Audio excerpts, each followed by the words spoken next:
Assalamualaikum warahmatullahi wabarakatuh. Alhamdulillahirrabbilalamin wa bihi nasta'in wa ala umuri dunya waddin. Wassalatu wassalamu ala asrofi anbiya'i wal mursalin sayyidina Muhammadin wa ala alihi wa sahbihi ajmain, amma ba'du. Yang terhormat dosen pengampu Dr. Helna Nelis MPD, sebelumnya saya ucapkan terima kasih karena telah mengizinkan untuk memutar video saya sendiri. Halo teman-teman semua, izin memperkenalkan diri. Nama saya Salma Proto Ain dengan NIM 2212546. Di sini saya akan memaparkan materi yang berjudul jenis-jenis perencanaan pendidikan.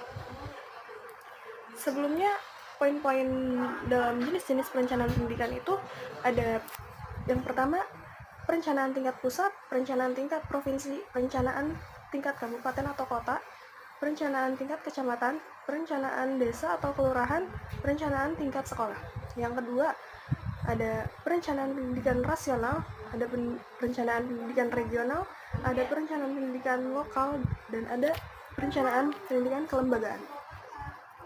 Yang ketiga, ada perencanaan terpadu, komprehensif, dan strategis. Yang keempat, ada perencanaan rasional, regional, dan transaksional. Yang kelima, ada perencanaan strategi dan koordinatif. Baik, saya akan menjelaskan tentang perencanaan pendidikan tingkat pusat.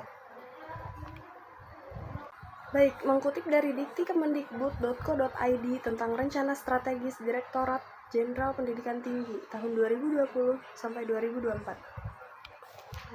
Yang pertama ada tujuan Direktorat Jenderal Pendidikan Tinggi, yaitu 1.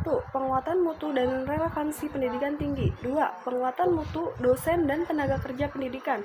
3. Penguatan sistem dan tata kelola Direktorat Jenderal Pendidikan Tinggi. Kemudian ada rencana strategis Sekretariat Jenderal Kementerian Pendidikan. Rencana strategis ini merupakan wahana Sekretariat Jenderal untuk mencapai salah satu tujuan Kemendikbudristek, yaitu penguatan sistem, tata kelola pendidikan, kebudayaan, riset, dan teknologi yang partisipatif, transparan, dan akuntabel. Selanjutnya, perencanaan pendidikan tingkat provinsi. Perencanaan pendidikan yang dilakukan pada unit-unit yang ada di tingkat provinsi, seperti di bagian-bagian dan bidang-bidang substansi yang ada di lingkungan Dinas Pendidikan Provinsi. Perencanaan tingkat kabupaten atau kota merupakan proses perwujudan masa depan pada suatu kawasan perkotaan, pernyataan tujuan dan sasaran, serta formulasi strategi-strategi implementasi untuk mencapai masa depan tersebut. Meskipun seringkali digunakan secara terbatas pada perencanaan tata guna lahan, sesungguhnya perencanaan perkotaan menyangkut perencanaan lingkungan binaan, sehingga mencakup perencanaan tata guna lahan, transportasi, sarana-prasarana, pengembangan, ekonomi, sosial, dan lingkungan. Selanjutnya ada perencanaan pendidikan tingkat kecamatan. Perencanaan pendidikan yang dilakukan oleh urusan data dan statistik juga urusan lainnya yang ada di lingkungan unit pelaksana teknis pendidikan tingkat kecamatan, KASI atau UPTD. UPTD biasanya dibentuk berdasarkan kebutuhan dan kondisi di setiap daerah. Sebagai contoh, di daerah perkotaan biasanya dibentuk UPTD yang menangani masalah kebersihan dan pengelolaan sampah. Sedangkan di daerah pedesaan biasanya bentuk UPTD yang menangani masalah pertanian dan peternakan. Perencanaan pendidikan tingkat desa atau kelurahan. Perencanaan pendidikan yang dilakukan oleh urusan pembangunan sosial budaya yang ada di tingkat kelurahan atau desa. Selanjutnya, perencanaan pendidikan tingkat sekolah. Perencanaan pendidikan yang dilakukan pada tingkat sekolah, institut, atau universitas oleh mereka yang ditunjuk dan diberi wewenang untuk melakukan tugas itu. Perencanaan pendidikan tingkat sekolah, yaitu perencanaan pendidikan yang diatur dalam Peraturan Pemerintah Nomor 17 Tahun 2010 tentang pengelolaan dan penyelenggaraan pendidikan, dan juga dalam Peraturan Menteri Pendidikan Nasional Republik Indonesia Nomor 19 Tahun 2007 tentang standar pengelolaan pendidikan. Ditegaskan bahwa sekolah wajib menyusun rencana kerja sekolah. Dalam penyusunan rencana kerja sekolah juga harus bersinergi dan instansi-instansi pendidikan yang ada di atasnya. Rencana kerja sekolah merupakan dokumen yang sangat penting dalam pelaksanaan pendidikan. Hal ini dikarenakan rencana kerja sekolah merupakan dasar dalam pengelolaan dan penyelenggaraan pendidikan di sekolah. Dari laman 123.com, artikel tentang perencanaan tingkat nasional, regional, perencanaan pendidikan nasional. yaitu perencanaan yang mencakup seluruh usaha pendidikan untuk mencerdaskan atau membangun bangsa, termasuk seluruh jenjang, jenis, dan isinya. Publik dapat bersifat horizontal atau vertikal. Perencanaan vertikal dapat dilakukan di tingkat nasional, regional. Selanjutnya, ada perencanaan pendidikan regional, perencanaan yang mencakup berbagai kegiatan untuk kota atau kabupaten atau kecamatan. Horizontal disebut juga sebagai perencanaan sektoral, yang merupakan pendekatan pada setiap sektor tertentu, pertanian, pendidikan, kesehatan, peternakan, perdagangan, industri, dan lain-lain, dan menganalisis dan mengintegrasikan beragam aspek dari sektor terkait dalam semua tingkat administratif, yaitu perencanaan pendidikan lokal. Perencanaan pendidikan lokal yang mencakup berbagai kegiatan untuk kota atau kabupaten atau kecamatan. Selanjutnya, penjelasan tentang perencanaan lokal.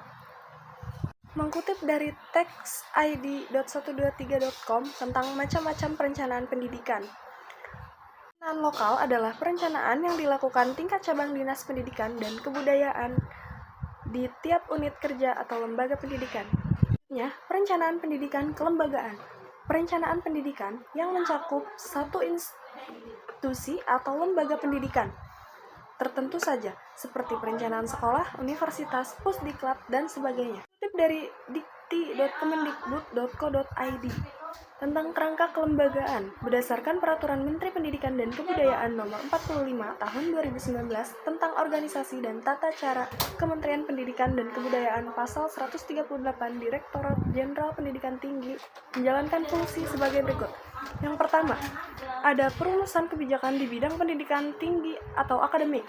Yang kedua, ada pelaksanaan kebijakan di bidang pembelajaran, kemahasiswaan, kelembagaan, dan sumber daya pendidikan tinggi akademik. Yang ketiga, ada perumusan pemberian izin penyelenggara perguruan tinggi swasta yang diselenggarakan oleh masyarakat. Yang keempat, pelaksanaan evaluasi dan pelaporan di bidang pendidikan tinggi akademik. Yang kelima, pelaksanaan administrasi Direktorat Jenderal. Dan yang terakhir, ada pelaksanaan fungsi lain yang diberikan oleh Menteri. Ketiga, ada perencanaan pendidikan terpadu. Perencanaan pendidikan terpadu merupakan suatu kerangka ilmu pengetahuan yang dapat memadukan berbagai pendekatan yang sifatnya parsial menjadi suatu pendekatan yang bersifat menyeluruh dan terpadu.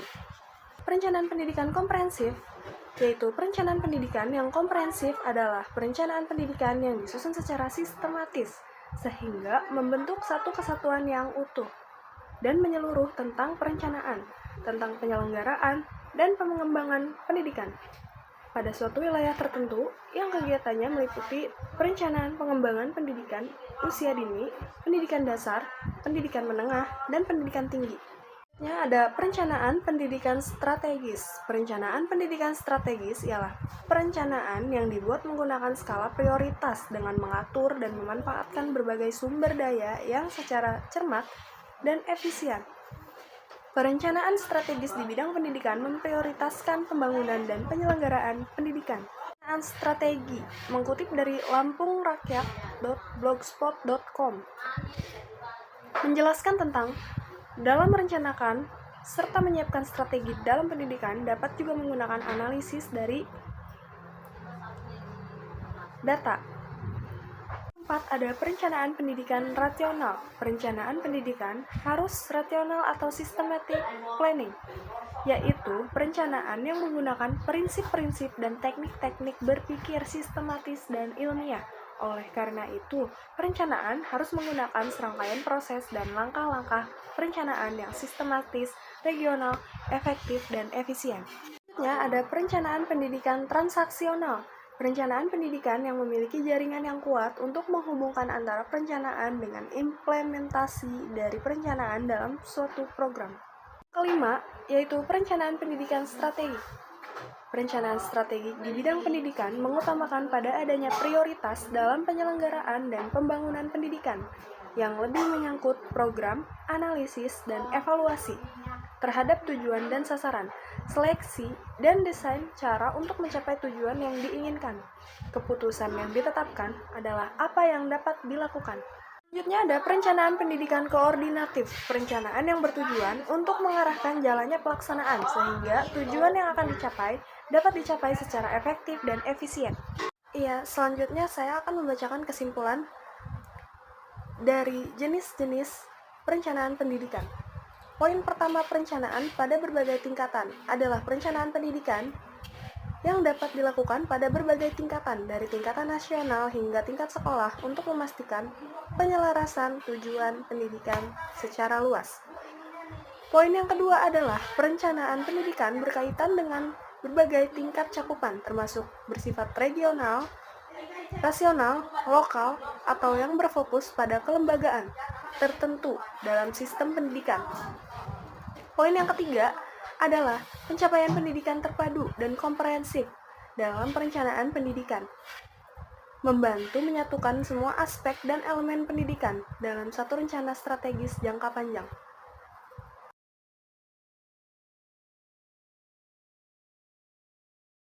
Cukup sekian materi yang saya paparkan di dalam video ini. Kurang lebihnya mohon maaf. Wassalamualaikum warahmatullahi wabarakatuh.